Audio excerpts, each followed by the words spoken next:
That's just sports, baby.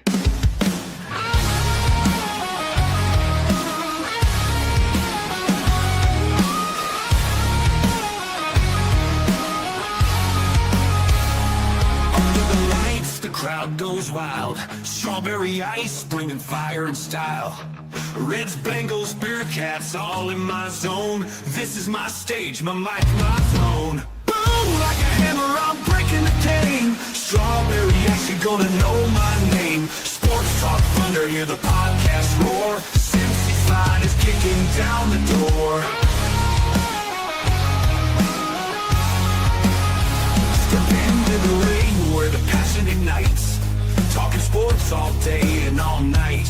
From the field to the court to the roaring stands. Strawberry ice with the world in my hands. Boom, like a hammer, I'm breaking the game. Strawberry ice, you're gonna know my name. Sports Talk Thunder, hear the podcast roar. Cincy's fine is kicking down the door.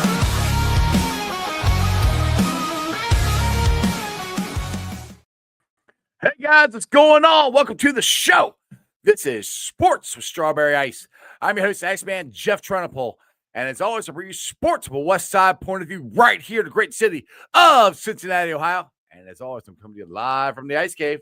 All right, shout out to my sponsors. They are Priority Lawn and Landscaping for all your lawn and landscaping needs. You need your grass cut, you need your shrubbery trimmed, I don't know, you need a paper patio, you need anything. I mean anything. Landscaping required. Think Priority Lawn and Landscaping. Also, shout out to T Properties, quality housing for quality people. Check out the website at www.tpropertiesllc.com for all your rental property management needs and your rental needs. And of course, Meyer Window, Door, and more. I got them in my house. I highly recommend you get them in yours. They're energy efficient, great looking windows, easy to clean. Meyer Window, Door, and more. Their website is MeyerCincinnati.com. And also, shout out to my favorite brewery, Moorline Lager House. Get on down there, get you some delicious Moorline beer, some delicious Moorline food. And tell them I sent you. Moorline Lager House. Hey guys, want to win a signed T. Higgins helmet? Like this one right here? Want to know how? Go to the Moorline Lager House website, sign up for their loyalty program, and you will automatically be entered. Already a member? Great. You want to double your chances though? Come on down to my tailgate. Buy a ticket to the pregame experience presented by Best Day Brewery. I'll even give you $10 off by using the promo code pregame10 for $10 off. So let's try this again. You go to Moorline Lager House website, sign up for the loyalty program. You already entered. Great. Then get a ticket to the pregame experience presented by Best Day Brewery at the Moorline Lager House. That's not good enough. $10 off by using promo code 10 and all this.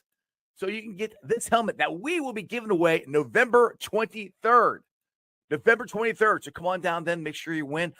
Come on down this Sunday. We're going to have a great time. We got a DJ. We got beer pong. We got cornhole. We got ice. We're going to root the Bengals on to beat the Jets. What more do you want? Let's go! Yeah, I know. I got to make a new video because we played the Jets and somehow freaking lost to them last week. But I don't know. Well, come on down to this Sunday. Start at 10 o'clock. We'll root on the Bengals, hopefully being the Bears. We'll see how that goes. But what's up to everybody in the chat? We got Stranger in there. We got KP from KC. We got WDN today. Kevin's in there. Tony Blazin and Fro. What is going on?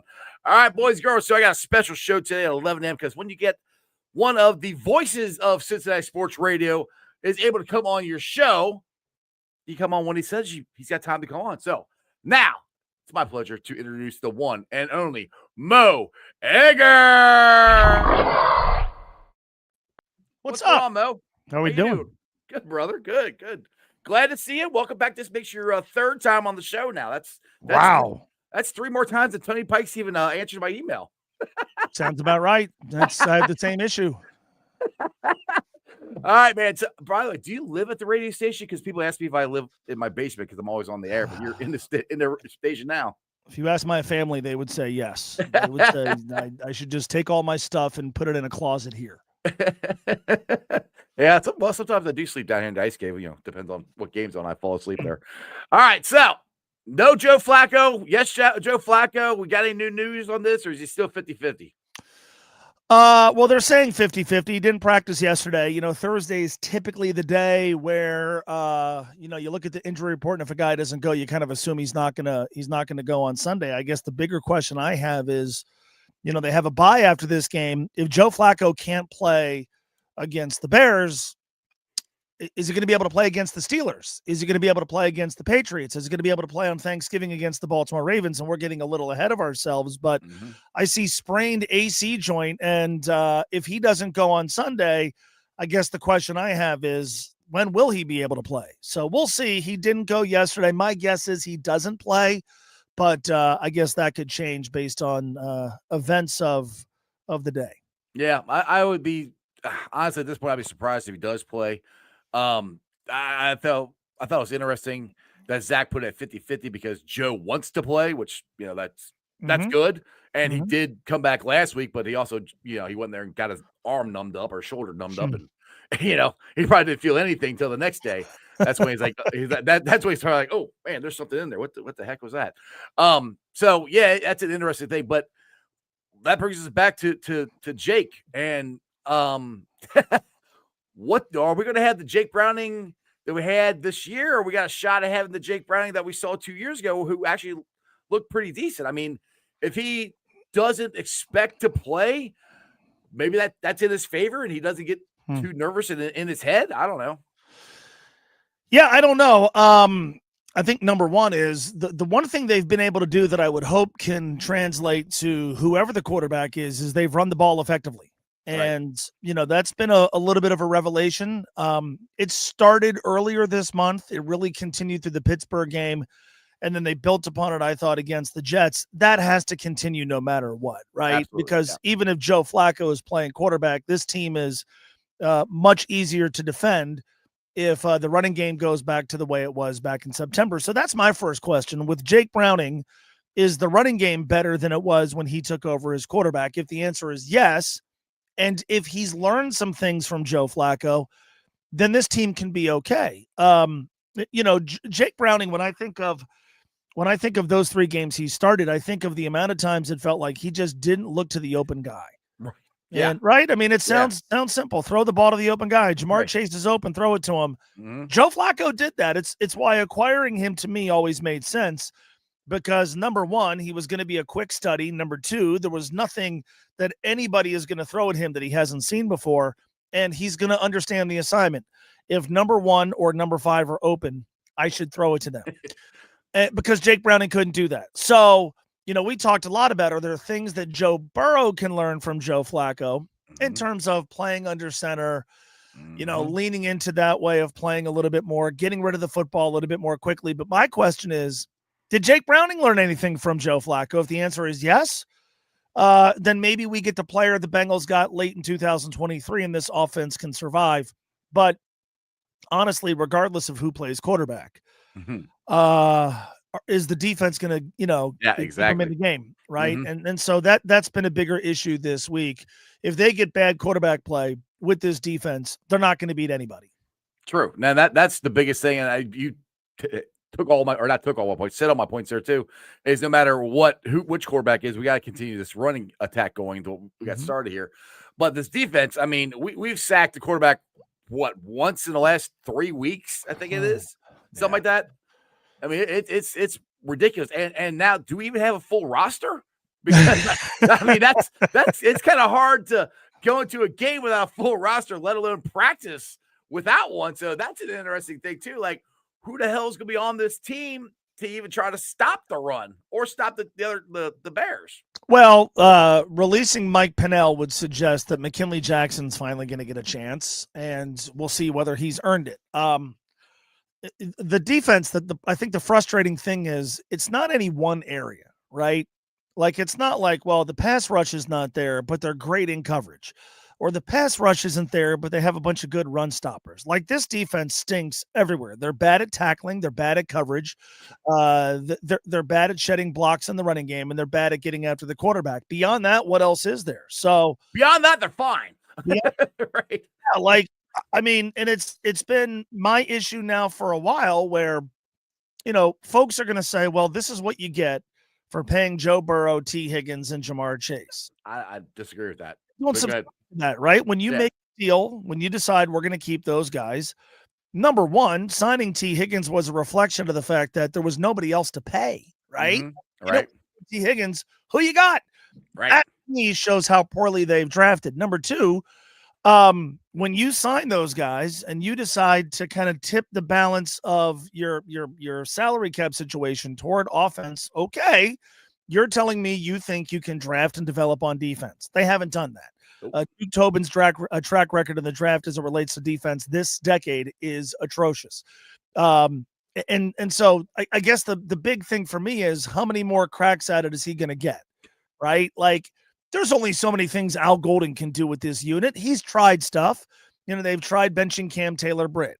They've tried ratcheting back the playing time for Logan Wilson. They've tried playing the younger guys. Like, he's tried stuff. He doesn't have enough talent. The person in charge of acquiring the talent is Duke Tobin. And so this offseason, regardless of how the rest of this season unfolds, we're going to talk about, golly gee, they're going to have to draft really well and get players who, as rookies, can step in and help immediately. And Duke Tobin's going to be in charge of that process. The same guy who drafted Miles Murphy, the same guy who drafted, any number of defensive players that just haven't stuck. And, they had a really good defense in 2021 and 2022. And a lot of folks go, well, they scapegoated Lou Anarumo, and there's something to that. But their method of building those defenses is not the method they can use moving forward. In the offseason of 2020 to 2021, they had gobs of money to spend. And so they could, people said they overpaid for DJ Reader. Throw it at him. Folks thought they overpaid for Trey Hendrickson because you had to.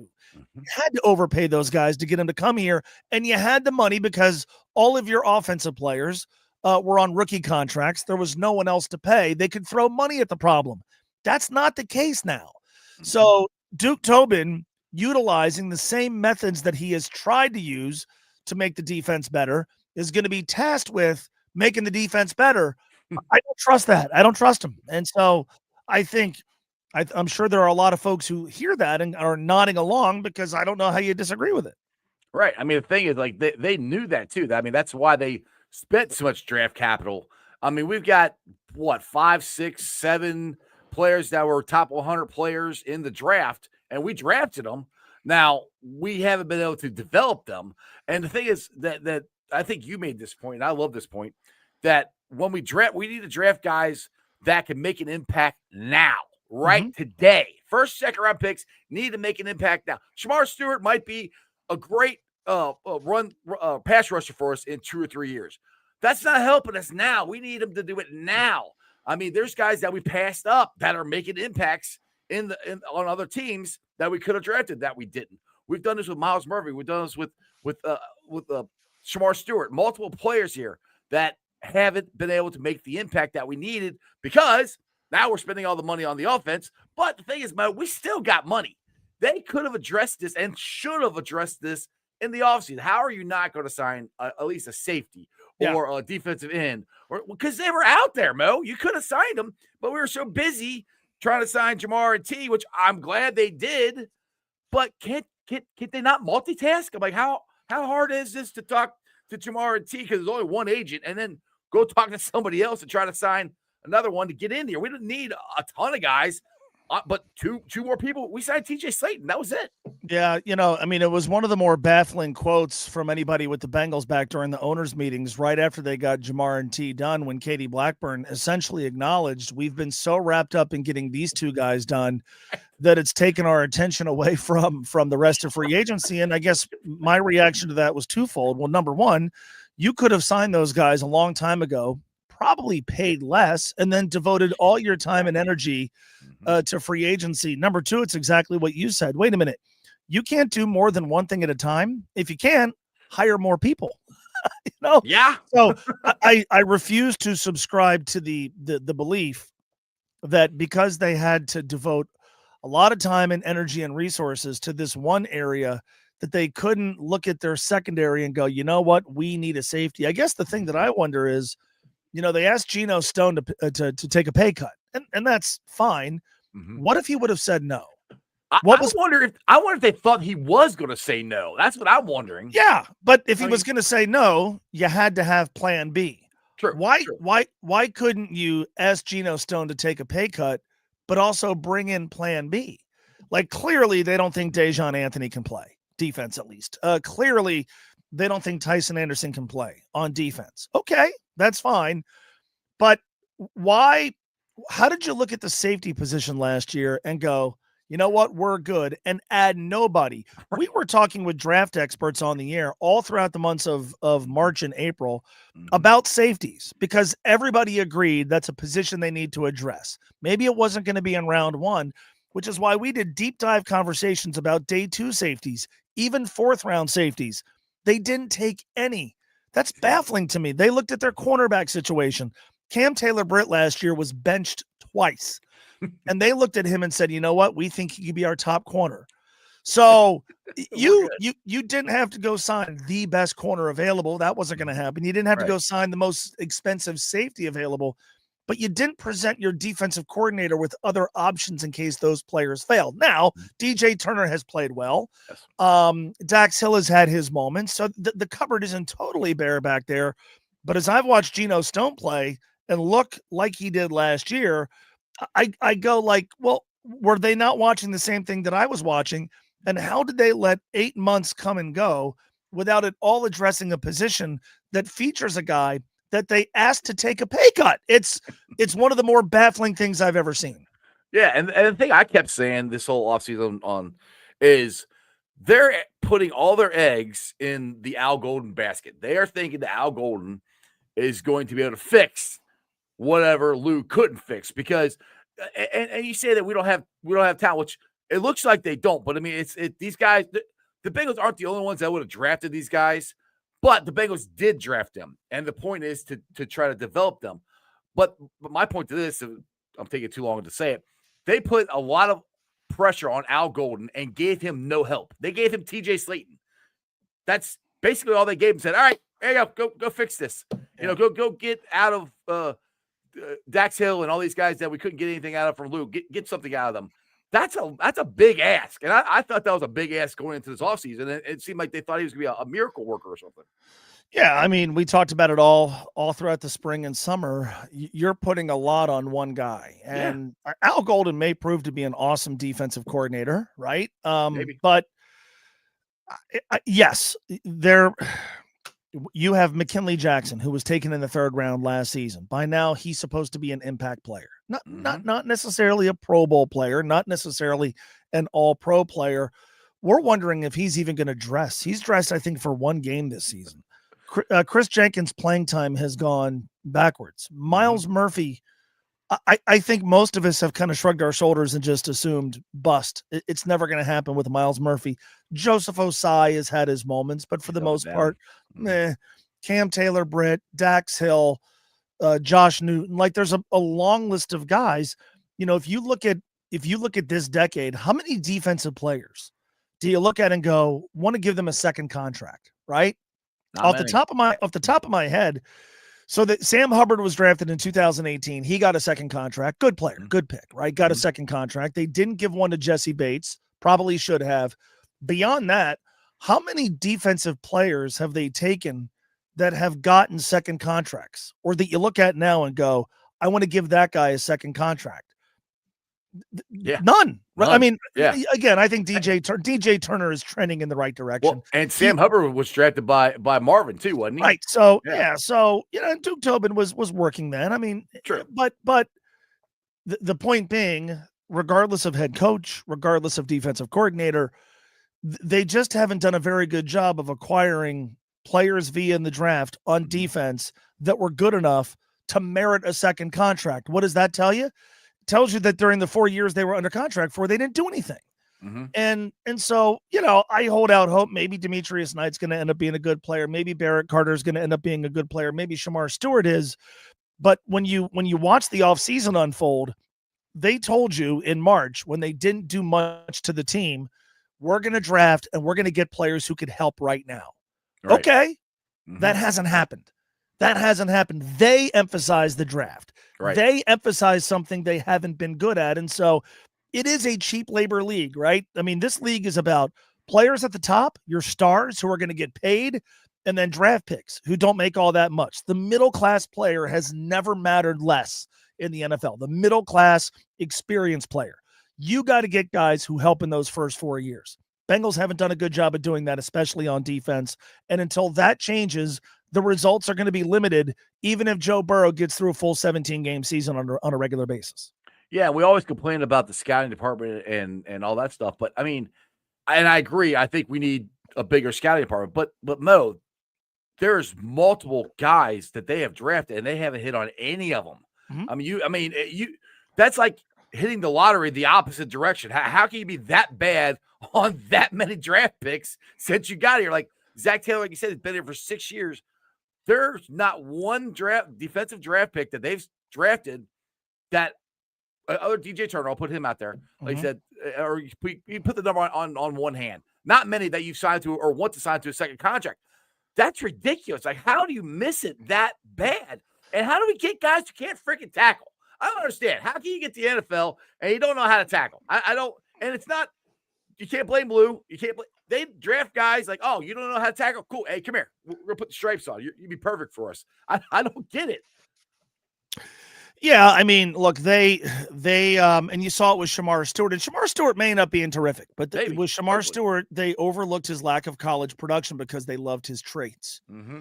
And I just wonder if there should be a philosophical shift and go, you know what? We want guys who are actually making plays. Production. And if their 40 time or their measurements are not quite what another guy's is, we still saw the production. And I wonder if there should be a little bit of a philosophical shift. But like I hold Duke Tobin's feet to the fire because absolutely. Mm-hmm. Because look, he certainly has had his successes, but the last offensive lineman they gave a second contract to was Clint Bowling. Now, we would argue they should have given one to Kevin Zeitler, and you could have made the argument maybe they should have given one to Jonah Williams, but that's a long damn time. That's over a decade since an offensive lineman signed his second contract, if I'm not mistaken. So Duke Tobin, they've thrown money at that problem. They've drafted players, Billy Price, Jackson Carman, Cedric Ogbuehi. I mean, we're going back a long time. Obviously, most of us think Amarius Mims has a chance to be pretty good. But for a long time, they've been trying to rebuild or build an offensive line. They have failed. Mm-hmm. And then defensively, for a long time, Duke Tobin has been tasked with drafting players on defense that are worth reinvesting in. He has failed. Both those failures go to his desk. Mm-hmm. So again, moving forward, do the Bengals need a better offensive line next season? Yes. Yeah. Who's in charge of it? Duke Tobin. Do the Bengals need a better defense next year? Yes.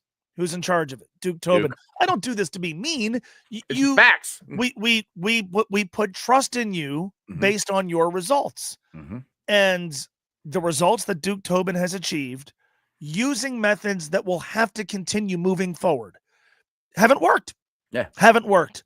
And so I think that's where my head is right now. It's, yes, Burrow is going to come back, and hopefully he's healthy next year. And yes, they have great offensive weaponry, but can they really win a championship in this window if you task Duke Tobin with building these two parts of your team that have been deficient for a very long time? Yeah, exactly. And that's the thing I've been throwing this to, because everybody keeps throwing it at Zach. Fire Zach. Zach's awful, blah, which, I mean, Zach has a big part of this as well. So I'm not taking any blame off of him. But the way this team is structured and who they drafted, what they did, it's Duke. And he's been here since 1999. Been in the same job since 1999. I mean, now the thing is, though, they get rid of Duke. It's good, it's going to be somebody from the family, somebody from the inside that's going to be raised up there to do that. And how much leverage would he have? I mean, will Mike Brown come and cut his feet out from under him because he trusts Duke more now than he trusts anybody else? How much is he going to trust somebody else? That's kind of that's the thing with being a Bengals fan. It's kind of like everybody like, get Zach out of here. I'm like, all right, you guys will go get John Gruden. John Gruden's not going to come here. There's no way that's happening. He's not going to come here. He's not going to have control of the team. Well, go get this guy. He's not coming here either, because you got to go with the structure. And people are like, well, that's a bad way to look at it. I'm like, it's reality. It's the reality of what it is. And that's where I go back to the same thing. You get rid of Duke. well, then who are you going to bring in here? Which I am for getting rid of Duke, or at least restructuring stuff. But you had the same damn problem you've always had is, how much are they going to trust him? How much are they going to let him actually do his job? Well, I think there's two questions there. Number one, for a guy who's been there for over a half a century, how much is he baked in to the degree that he'll be given opportunity after opportunity after opportunity? When I talk with people who cover the team very closely, I think they will acknowledge that if the Bengals moved on from Duke Tobin, it would be less shocking than at any point during the last 25 years, but it's probably still not going to happen. Right. It would be a major surprise. But if they were to move on from Duke Tobin, I think they've actually given him a fair amount of power. If you remember when they hired Zach Taylor, Duke Tobin sat up there at the dais with Mike Brown and Zach Taylor, and I thought that was important. I thought the message was, hey, look, this is the guy. Like this is the guy. And so I guess what I would wonder is, if they moved on from Duke, how much of the power that Duke has would be given to the new person, right? How much more power than Duke has would be given to the new person, or how much less power than Duke has would be given to the next person. But I think all of us who have followed this franchise for as long as we have would still be pretty surprised if they moved on from Duke. And so if you believe that his position is pretty secure, then you can't help but wonder, okay, does that mean the change is going to come with the head coach? I do think that they have sat down as an organization, the key decision makers. I do think that there have been periods during Zach's time in Cincinnati where they've legitimately talked about, like, all right, do we move forward with him or do we find somebody else? It was telling that after the 2020 season, Mike Brown issued a statement in, showing faith in Zach Taylor. And by the way, it paid off. They made the Super Bowl the next season. I think very strongly that toward the end of last season that they sat down and said, okay, we need to make changes and there are going to be some new coaches. Does that need to include the head coach? And I think the fact that they restructured so much of the coaching staff last year is important because, all right, it's a new offensive line coach. It's a new defensive coordinator. Head coaches typically don't get multiple cracks at that. And so I think it'll be interesting. I think it'll be really interesting if the losing continues and the team starts to splinter a little bit, which you worry about when the offense is doing its job and the defense isn't. The one thing I'll say about Zach is during his time here, when things have gotten bad, I've never felt like, God, players are quitting. It's never looked like the locker room is falling apart. And I think that's a huge credit to him. If that continues, my guess is Zach is the coach next year. If the losing continues, but now you start wondering about effort and a divided locker room and players bailing on the team and bailing on the coaching staff, then I think it'll be interesting to see where things go. Also, at the end of the day, number 9 wields more power than any athlete in the history of this town. If Joe Burrow comes out and says unequivocally, I'm playing for Zach Taylor, Zach Taylor's going to be the coach. And if Joe Burrow makes it known, probably more behind the scenes than public, I want to play for a new coach, and chances are he's going to be playing for a new coach. Yeah, exactly. And the interesting thing is there's so many people that message me or whatever, and they say, oh, Zach's losing the locker room. I'm like, where do you guys see this at? I mean, I see the players still playing for him because they always talk about Chase.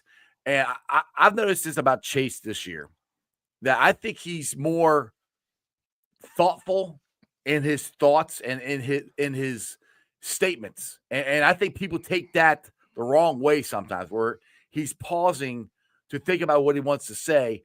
And they're like, oh, he really wants to throw Zach under the bus. You're like, no, I really think he's trying to be a leader this year. I think that C on his chest and obviously having the money and don't have to worry about that anymore has made a big difference in his confidence and how he looks at himself as a leader on this team.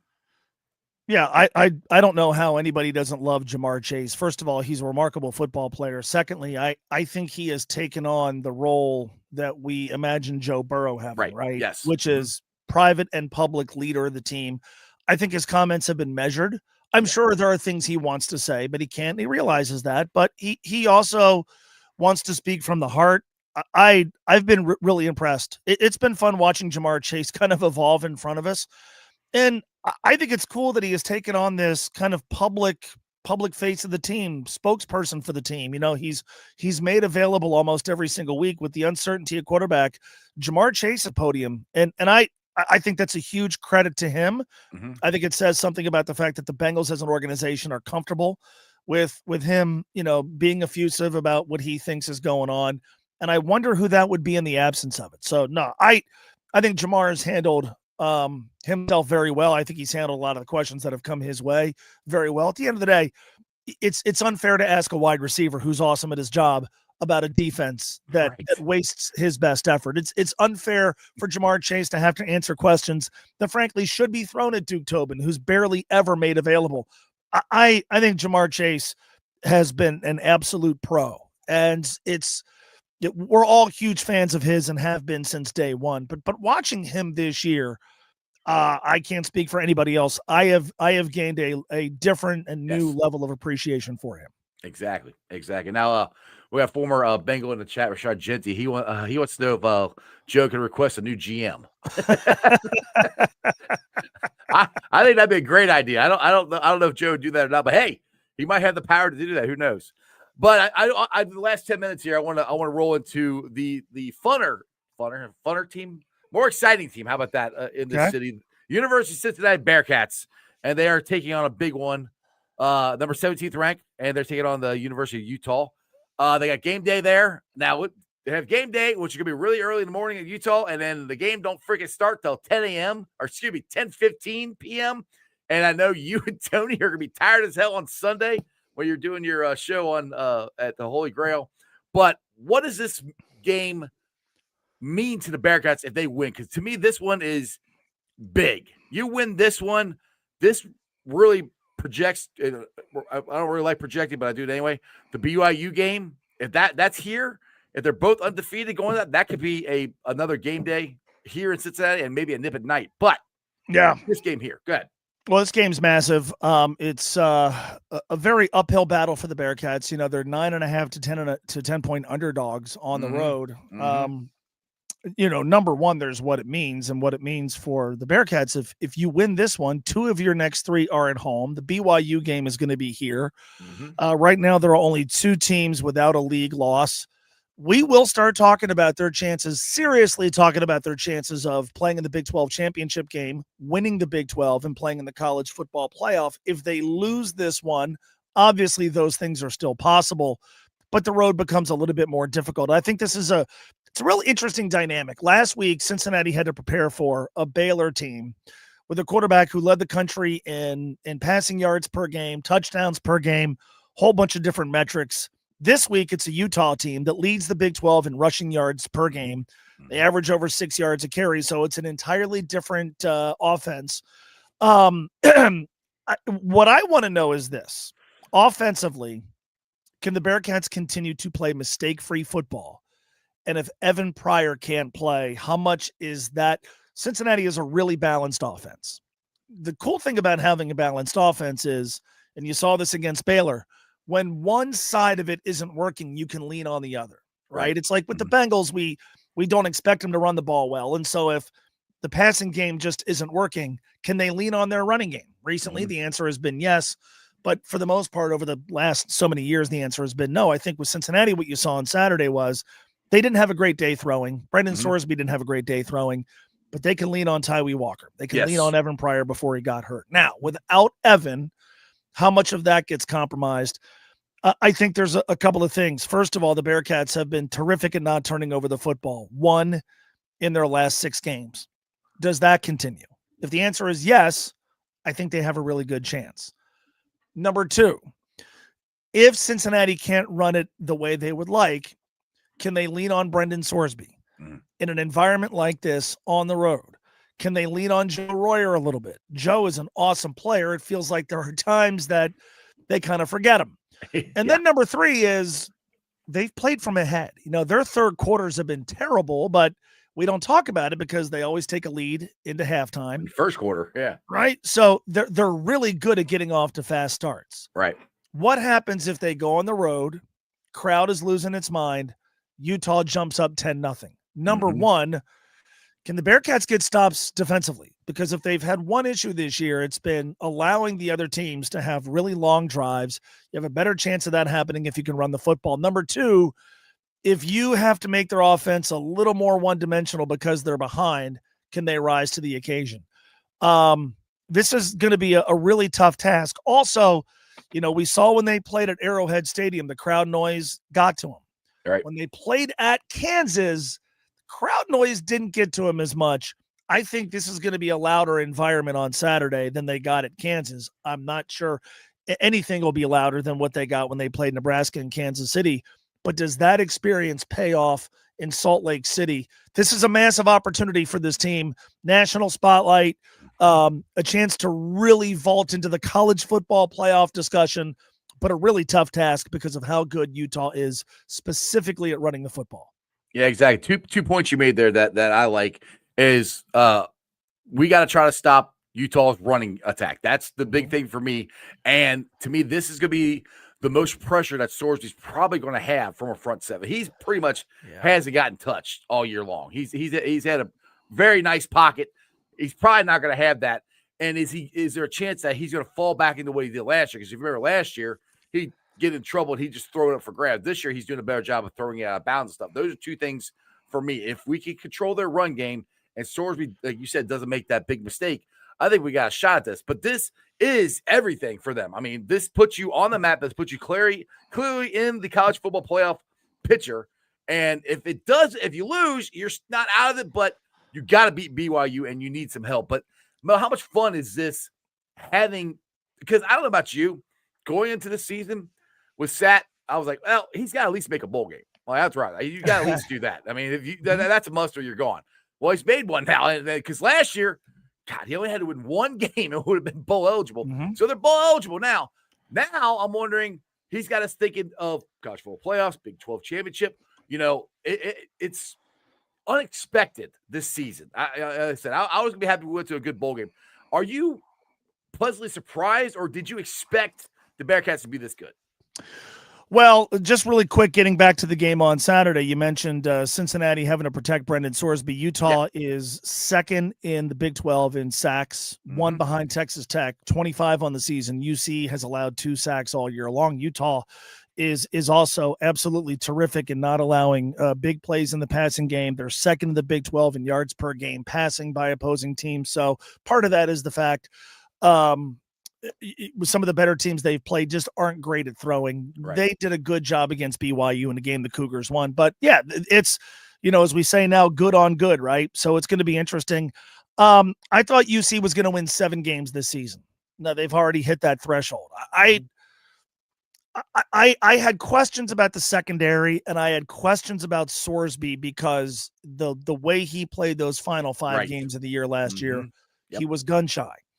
And I really wondered how much of that was going to carry over, even if they overhauled the wide receiver room. I think, though, that and I talked about this on my show the other day, I think that what a lot of folks during the first season of Scott Satterfield did not want to acknowledge, and now it's easy to admit this, the level of competition going from the American Athletic Conference to the Big 12 was going to be a really big leap. And I think a lot of folks looked at, well, God, 2020 and 2021, you had all these NFL guys, right? You had all these NFL players, and they did. And the 2022 team didn't have nearly as many. It was a team that won 9 games. But I remember during the 2022 season, which was Luke Fickell's last year, a good team, not a great team, good team, thinking Big 12 is going to be tough. I don't know that folks are ready for the size, the physicality, the speed that this league is going to present. And that's before some of the teams that are in the league now came in. So I think in year one, it to me at least, it was pretty apparent by midway through the season, they got some work to do. They need bigger dudes. They need faster dudes. They need more Big 12 guys. Last year they had more. They didn't have enough. It was always going to take a couple of years to get to a point where, okay, they actually have Big 12 guys. Frankly, I'm not sure they yet have as many as they're going to need, but they do on the offensive line. They have better dudes on the outside offensively. They just have more Big 12 guys. That was always going to take some time.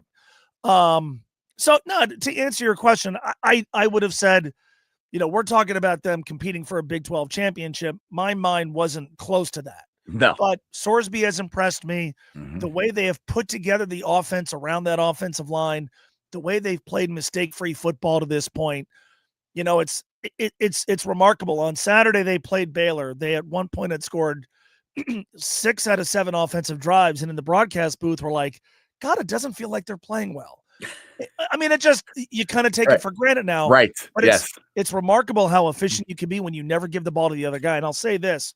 One thing about last year's team that just was awful was the special teams play. Yeah.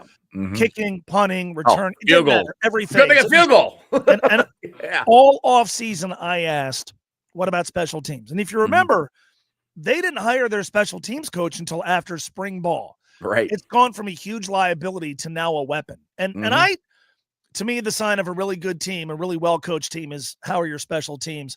Those units have been terrific. So now the margin for error is wider.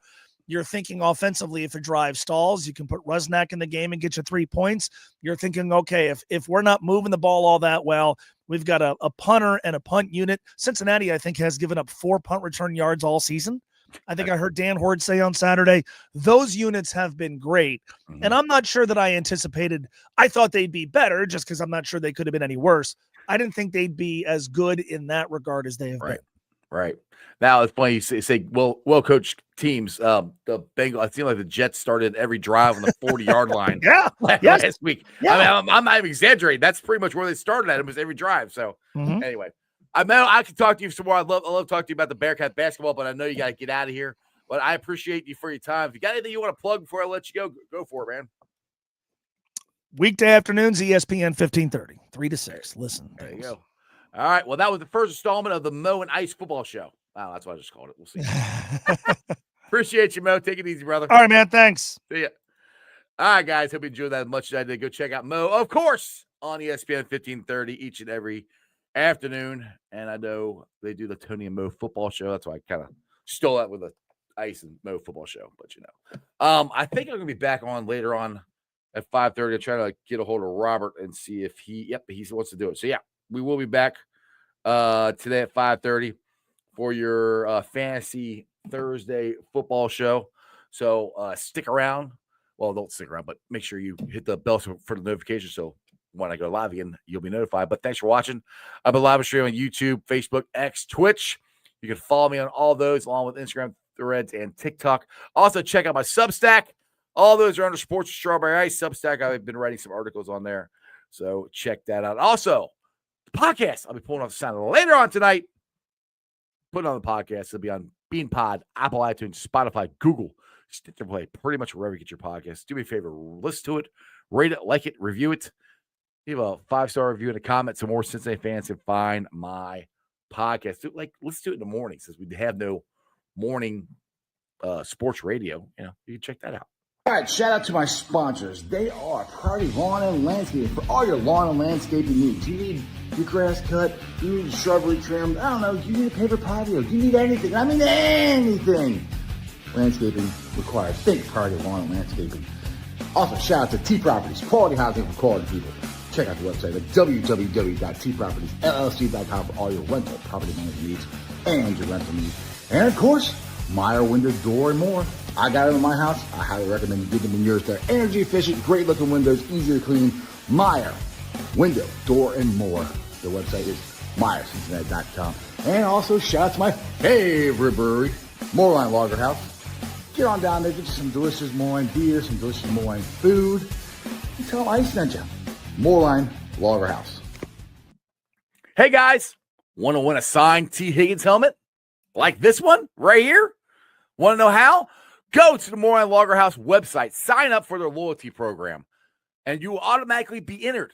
Already a member? Great. You want to double your chances though? Come on down to my tailgate. Buy a ticket to the pregame experience presented by Best Day Brewery. I'll even give you $10 off by using the promo code pregame10 for $10 off. So let's try this again. You go to Moorline Lager House website, sign up for the loyalty program. You're already entered. Great. Then Get a ticket to the pregame experience presented by Best Day Brewery at the Moreland Lager House. That's not good enough? $10 off by using promo code 10 and all this. So you can get this helmet that we will be giving away November 23rd. November 23rd. So come on down then. Make sure you win.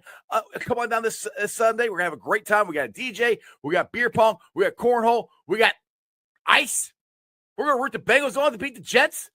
What more do you want? Let's go!